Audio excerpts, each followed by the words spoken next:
Marie Del Priore. Do outro lado, a história do sobrenatural e do espiritismo. 5. O eterno sobrenatural. O balanço do milagre. O ano era 1909. Ainda a Gazeta de Notícias e ainda João do Rio, o cronista das crenças. Sua obra As Religiões no Rio já tinha sido lançada com imenso sucesso e, talvez por isso mesmo, ele prosseguia com suas reportagens. Na mira, o falso espiritismo. A manchete não deixava dúvidas. Segundo ele, havia o falso e o verdadeiro. Os limites, certamente, não eram tão evidentes quanto queria o autor. Mas, mesmo assim, ambos, o falso e o verdadeiro, iam de vento em popa. A Federação Espírita Brasileira havia adquirido um terreno para erguimento de nova sede e continuava com suas atividades, sessões públicas às sextas-feiras, quando se estudava o Livro dos Espíritos, sessões privadas às terças-feiras, dedicadas ao estudo de os 4 Evangelhos, e reuniões comemorativas na Sexta-feira da Paixão, no Natal e nas datas de aniversário e morte de Kardec. Paralelamente, prosseguiam as práticas religiosas, desobsessão, passes, estudo do Evangelho, além de assistência aos necessitados e mediunidade receitista. Desde 1905, funcionava na FEB um curso de humanidades, com aulas de português, francês, inglês, aritmética, filosofia e geografia, e se mantinha, para quem precisasse, assistência jurídica, um gabinete dentário e um fundo de beneficência mútua. Em 1910, a FEB contava com 36 grupos filiados, a metade deles em São Paulo. Muitos de seus membros formavam uma elite social, política e intelectual. O processo de sincretismo que se desenvolvera havia séculos, integrando o catolicismo popular e as religiões negras, agora abocanhava a doutrina europeia na sua vertente mais popular. Daí a presença de centros com nomes de santos, como a Sociedade Beneficente Santo Antônio de Lisboa, ou a Sociedade União Espírita e São Sebastião, ou da médium Joana Francisca Soares da Costa, que incorporava uma preta velha, a vovó Joana. Aquilo que descreveu na Gazeta, era talvez o que João do Rio considerasse a crença da população, e a flora estranha do espiritismo. Mas os dados confirmam que a doutrina havia ganhado várias frentes e esposava, também, as últimas tendências científicas vindas do exterior. Eis o relato do jornalista. Era num salão modesto de São Cristóvão. Estava ali reunida uma esquisita harmonia, a crença no invisível com todas as suas opiniões. Havia o dono da casa, hesitante entre a religião espírita, a indagação científica e o devaneio ocultista. Havia uma senhora gorda médium. Havia um príncipe russo que pretendia tocar piano sob a influência de Chopin. Havia homens que contavam sonhos e curas, prognósticos e maravilhas, casos de imposição de mãos e de influências de medicina filosofal. Havia médicos psiquiatras, engenheiros, membros de altas sociedades londrinas de psicologia. Toda essa gente estava aquecida pelo último artigo de Lombroso sobre a velha e cansada Eusápia Palladino. Os jornais tinham falado. Lombroso mais uma vez afirmara ao mundo a influência do invisível. João do Rio referia-se a César Lombroso, psiquiatra e criminologista, mas grande defensor do espiritismo na Itália.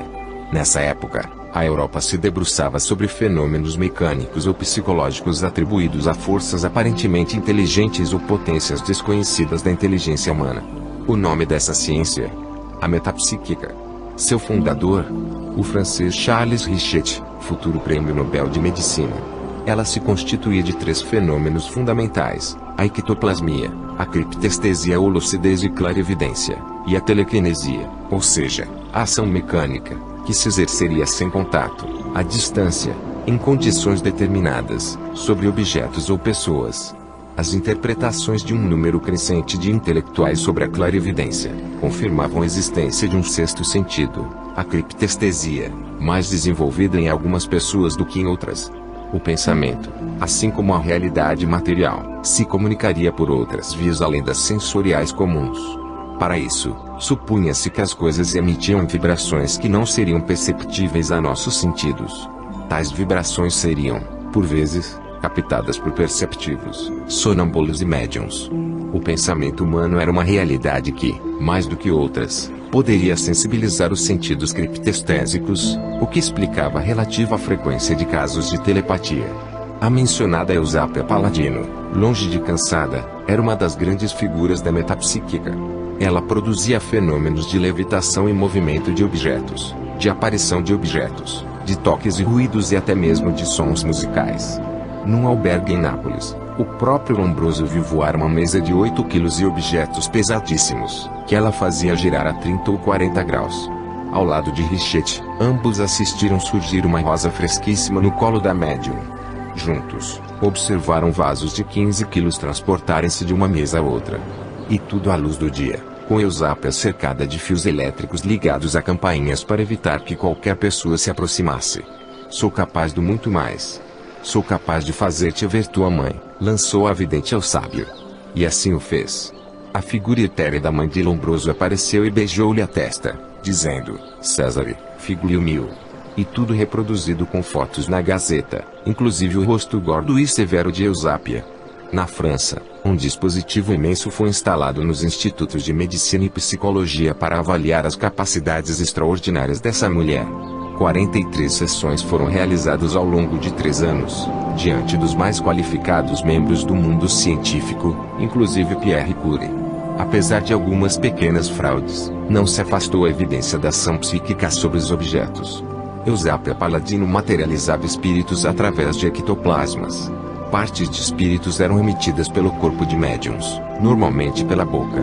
Substâncias brancas, mais ou menos sólidas, foram atestadas por numerosas fotografias. Eusápia, por exemplo, formava uma terceira mão e produzia fios fluídicos ectoplásmicos. Mas, cético, João do Rio a julgava cansada. E prosseguia num diálogo com um amigo, rico e viajado, que diagnosticava.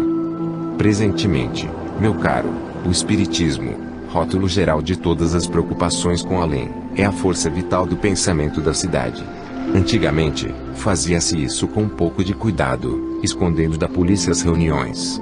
Hoje, faz-se tudo às claras. Em cada canto de rua encontra-se um centro espírita, em cada beco há um médico espontâneo receitando, em cada travessa uma multidão ávida de milagres roja aos pés de um irmão com qualidades especiais. Não se trata de mais uma seita com mais ou menos partidários, trata-se de uma cidade inteira. Aqui, neste salão, você encontra os religiosos propriamente, os cientistas, os que se divertem, os ocultistas. No fundo, eles se divertem com o que Charles Richet chama cientificamente a metapsíquica. Mas há a multidão, a base dos inúmeros salões como este, ao povo, e o povo na sua enorme ignorância é o gado próprio a toda sorte de explorações e de embuste. Para estudar o espiritismo, o estado mórbido da cidade pelo milagre seria preciso além de um interrogatório a pessoas calmas e entendidas, além de uma demorada visita aos centros de religião, uma peregrinação por quanto a tenda de milagres escancara por aí as portas. Tem você lido os jornais ultimamente? Vem contando quase todo dia os escândalos do baixo espiritismo, as trapaças, as baboseiras, as explorações, os defloramentos, uma série de casos em que a polícia tem que intervir. Entretanto, apesar disso, os centros continuam cada vez mais concorridos. E por quê? Porque o espírito humano, como lá diz o Elifas, tem a vertigem do mistério, porque nós somos pela herança, pela raça, pelo ambiente em que nos desenvolvemos os forçados do invisível. Os próprios jornais, ao passo que fazem troça dos médiuns falsificadores, e nada mais difícil do que encontrar um médium verdadeiro, dão notícia das casas mal assombradas, das predições realizadas e fazem um barulhão, a propósito das coisas mais velhas como essa da Eusápia Paladino, que o velho Lombroso acha mesmo capaz de uma série de coisas. Tudo isso acontece, aquece, anima, incendeia a alma popular. E seu gosto de ouvir falar espíritos, o povo não precisa nem que eles falem. Basta-lhe a certeza de que um homem é capaz de curá-los ou de consolá-los a troco de uma pequena soma. Depois, não é só o milagre do contato com o que não se vê. Há também para aliciar o exército de fiéis masculinos, as mulheres, o grande elemento das crenças mais loucas. Na baixa classe muitos homens não se ralam com isso, querem descansar e vão às sociedades espíritas como quem vai à farmácia, só quando se acham doentes. Mas as mulheres estão lá e sempre lá. O marido briga. O espírito resolverá. O amante espanca. O espírito fala-o a voltar às boas. Os filhos estão doentes. As almas, com água, arranjam tudo. O espiritismo é o ideal, é a esperança, é a paz, é a saúde, principalmente um centro onde elas se elevam. Elas, as mulheres de homens rudes que as tratam como sacos de filhos e criadas sujas, as esferas superiores. Fictício ou não, o amigo de João do Rio não estava errado. A participação feminina no movimento espírita ajudou a consolidá-lo enquanto valorizava uma presença que não importava no mais da vida social, a da mulher. O país machista e patriarcal se curvou diante das grandes sacerdotisas nos centros ou nos terreiros.